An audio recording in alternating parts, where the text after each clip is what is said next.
You are listening to the Critical Mass Radio Show, Orange County's business talk show, focused on exploring topics of interest to CEOs who are leading middle market companies. With your host, Richard Franzi. Hello and welcome to this edition of Critical Mass Business Talk Show, Orange County's longest running business talk show. My name is Rick Franzi. I'm delighted to have Erik Rees, who's co-founder of the Jessie Rees Foundation, with me this morning. Erik, welcome to the program. Thank you so much, Rick. Very excited to be with you all. I'm excited to have you as my guest and to kind of share the story of the foundation, the work you're doing. So let's start with maybe in the beginning. What was the motivation for you to co-found the Jessie Rees Foundation? Well, Rick, on March 3rd, 2011, my wife, Stacey, and I were told that our 11-year-old daughter, Jessie, was diagnosed with cancer. And unfortunately, it was terminal cancer, and we were given 12 to 18 months with her. So due to that unfortunate diagnosis, we quickly got Jessie on a clinical trial at Children's Hospital of Orange County. And that consisted of daily trips up to the hospital. She was outpatient, but every day we'd have to go up for chemotherapy and radiation and blood draws and meeting with the doctors, so forth and so on. And about 3 weeks into that treatment plan, we were leaving the parking garage, and Jessie was in the back seat, and my wife, Stacey, was next to me. And as we were leaving, she said, "Mom, Dad, when do all the other kids get to go home?" And so we had to explain to her that some kids that are diagnosed with cancer have different treatment plans, and some cause those kids to stay in the hospital weeks, days, and unfortunately, some spend months fighting their diagnosis from hospital rooms. And the next words out of her mouth have literally changed our lives, because she simply said, "Then how can we help them?" And to be honest with you, I wasn't thinking about them. I was trying to save my daughter's life. But Jessie quickly decided she wanted to do something for the kids that couldn't leave the hospital. So she decided to create these things called JoyJars, which are 64-ounce plastic jars stuffed with new toys, games, and activities for age-appropriate kids. And she started making those in our garage, which was the Joy Factory at that time. And more people were requesting these JoyJars. And so Stacey and I decided, well, we need to create a foundation to try to raise some additional dollars so Jessie could keep spreading her JoyJars and delivering them to kids at Children's Hospital and other hospitals that she visited.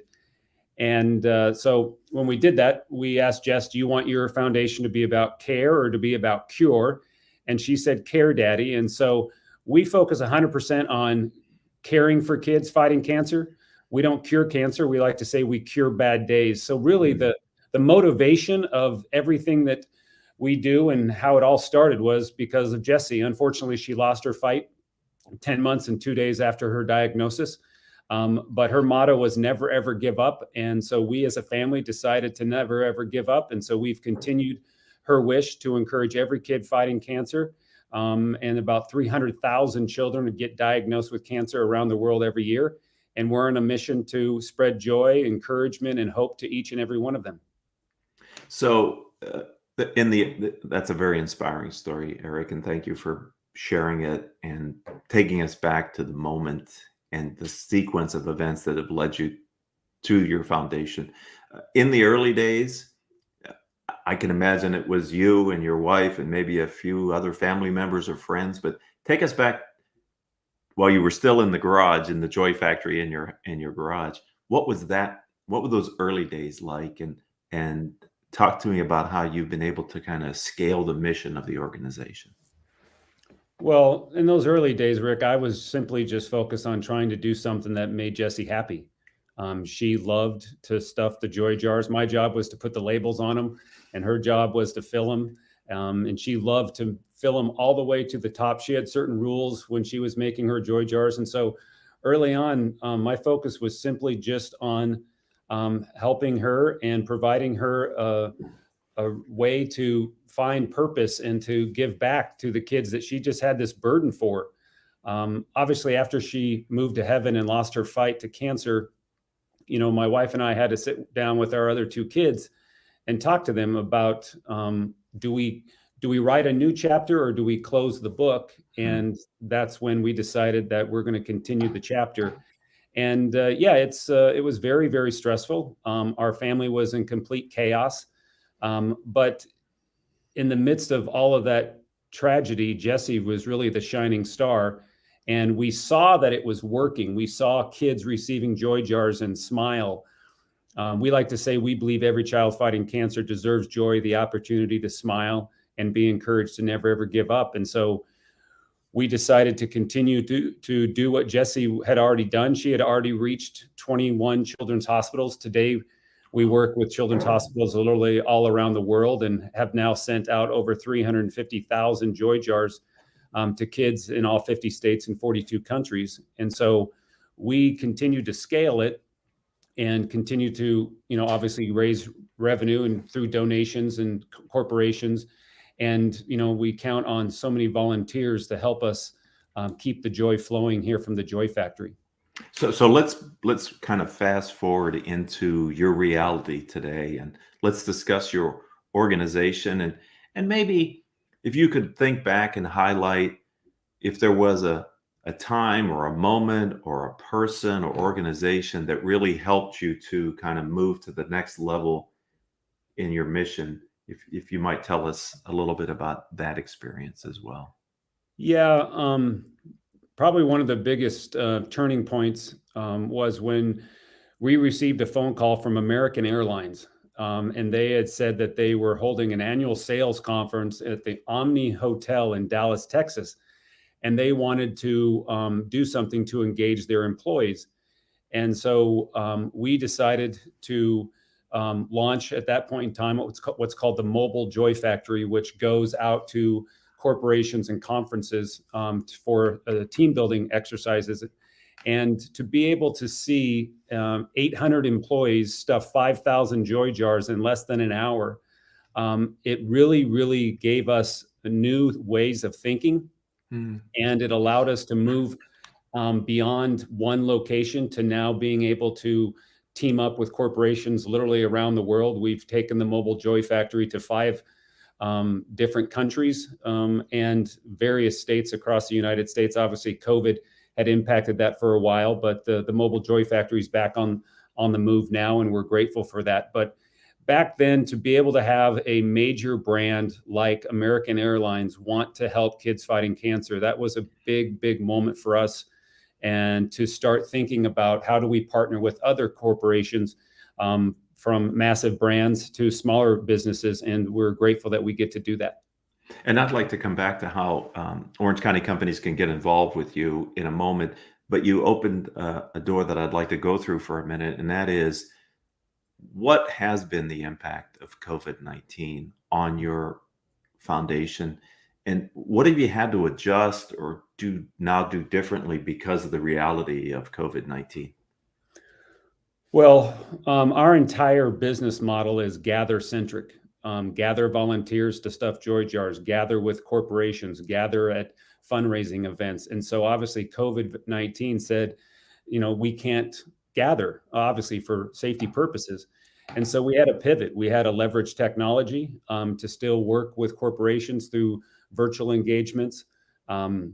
We had to depend on our family and our small team of employees to keep the joy flowing. I mean, I'm happy to report last year in 2020, we never missed one order or one request for JoyJars from children's hospitals or for kids fighting from their home. And we kept the joy flowing, but we obviously had to do it just differently and had to refocus our staff and our capacity to really, really go back to the core of what we were doing and really what Jessie did. And so we really hunkered down for that season. Thankfully, the Joy Factory is now back open, and we're obviously being able to gather again in various ways with the corporations and donors and volunteers. And so it really hampered our ability to gather, but we came up with new ways and new conversations that we needed to have with donors, with corporations, and to keep the joy flowing. We're talking with Erik Rees. He is co-founder of the Jessie Rees Foundation. We're talking all things about the foundation and the positive impact they're having, not only across our country, but in many countries around the world. The foundation's been in existence for roughly 10 years. I'm sure Yeah, there we have been just times. celebrated our 10-year anniversary. Well, congratulations. And I'm sure there were at moments maybe where your commitment was challenged or an external event caused you to look at it. Maybe you and Stacey had to reevaluate.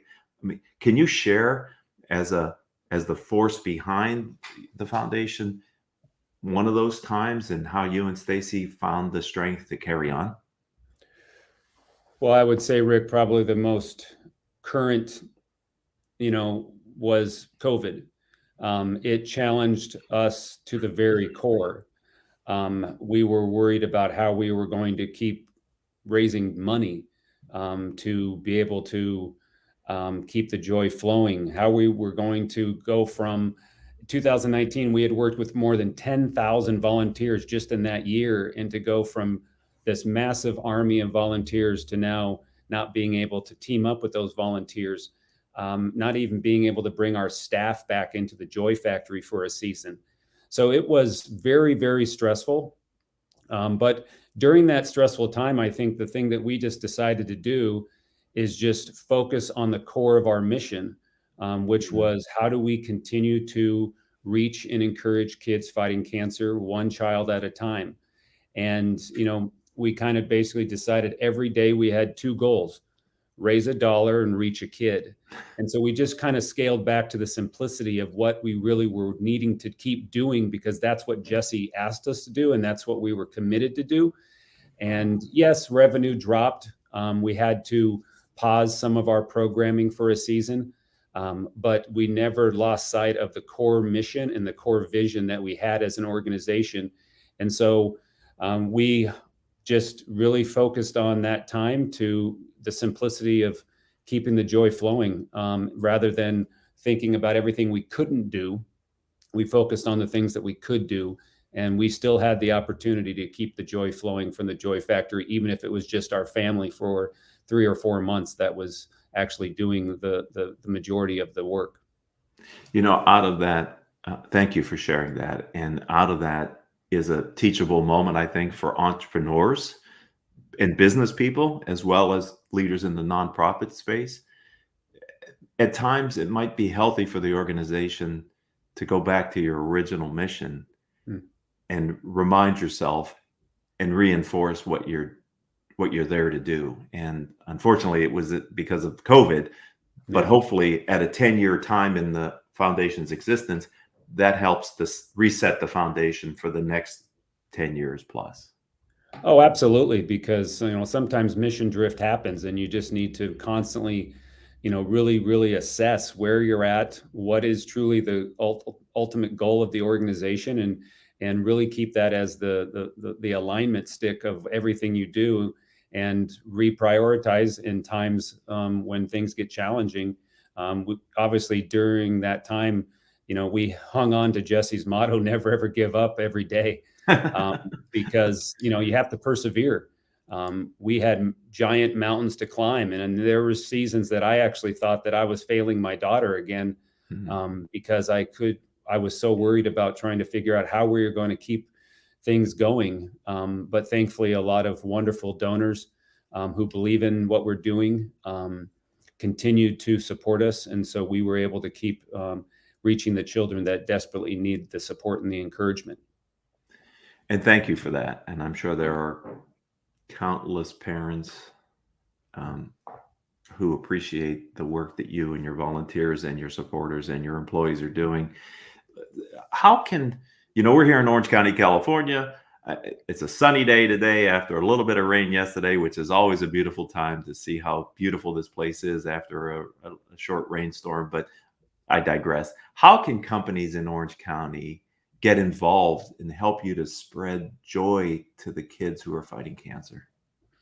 That's a great question, Rick. I think there's several ways, but we are always looking for the companies to come down to the Joy Factory in Irvine, California, and take a shift and help stuff our JoyJars. We're actually on a mission to stuff and send 12,000 of our winter wonderful JoyJars out to kids fighting cancer this holiday season. Unfortunately, many of those children will spend the holidays in a hospital room. And so we have created these special winter wonderful JoyJars. And so coming here to the Joy Factory is one way that people can get involved. Corporations can bring a team in. It's a great team building exercise. If they want, they can actually host the mobile Joy Factory at their office, and we can bring everything to them and set up for their employees to engage and stuff JoyJars on site. We also have what's called the NIGU network. NIGU stands for Never Ever Give Up, and it's called the NIGU network, and it's the Orange County chapter.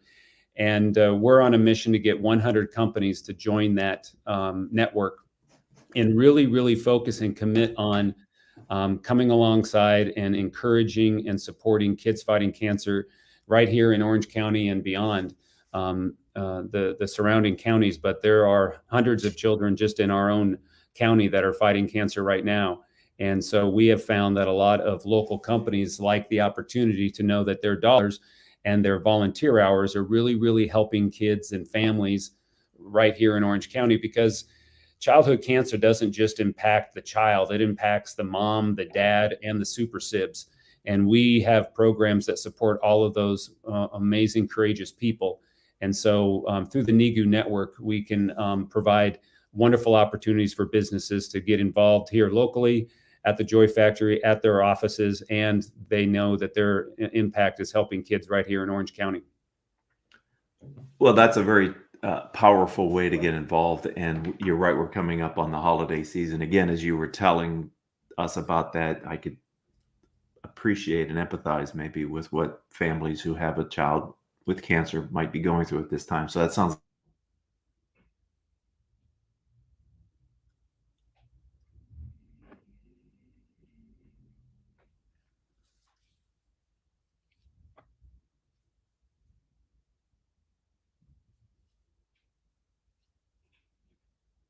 like us, but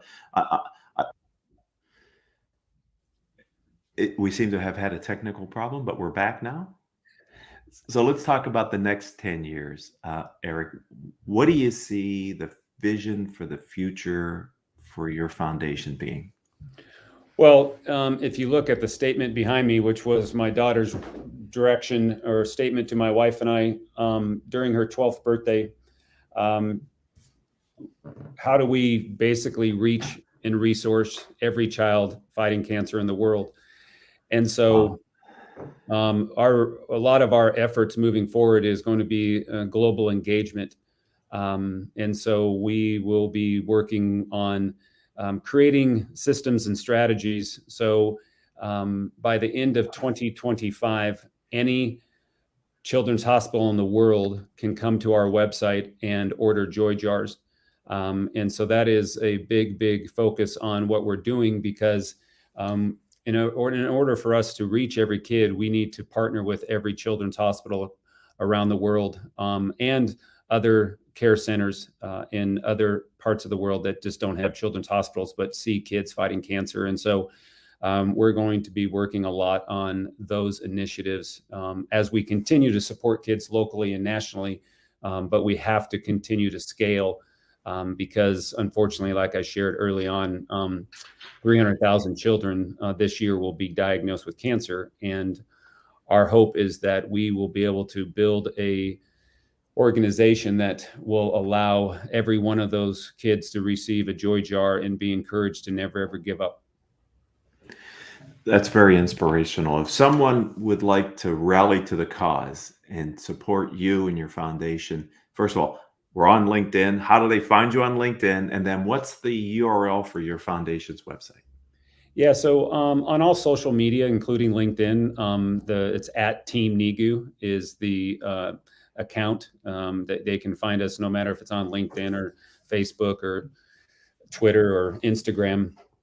Our website is www.negu.org, www.negu.org.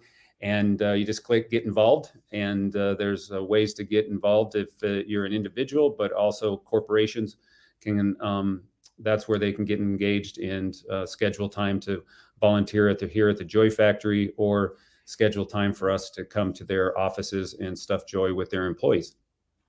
I'm so glad that we've had this time together today, and I appreciate a better understanding of what your organization is doing. And I hope that in some small way, our time together today helps you achieve your mission in the coming months and years.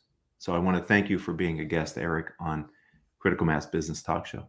Thank you again, Rick, for having me. I really, really appreciate the time. I'd like to thank Gottlieb, Rackman, Reisman, who proudly support this edition of Critical Mass Business Talk Show. GRRPC provides legal advice and guidance on all aspects of intellectual property, including patents, trademarks, and copyrights. If you'd like to learn more, visit grr.com. You've been listening to Orange County's longest running business talk show. I appreciate your involvement with our program. And this was episode number 1313. Thank you and have a good day.